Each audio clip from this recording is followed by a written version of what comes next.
दोन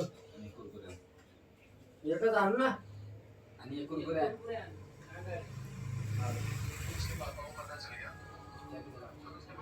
च्या बरोबर काय करू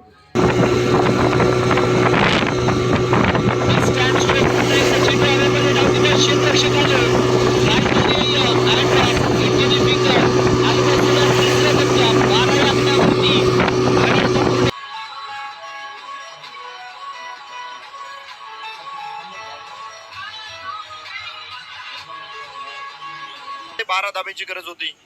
दोन चेंडू आतापर्यंत सफल पाहायला मिळाले होते. यावेळेस मात्र फटका फसलाय. चेंडू खाली क्षेत्ररक्षक स्क्वेअर लेगच्या दिशेला. अप्रतिम झेल टीप गोलंदाजी मार्फत पंकज आणि हा चेंडू त्या ठिकाणी जर आपण पाहिलं तर आणखी एक विकेट क्रमांक 4 मार्गस्थ आहे. यावेळी चांगला आघात केला क्षेत्ररक्षक आहेत. चूक होणार नाहीये. आणखी एक गडी बाद.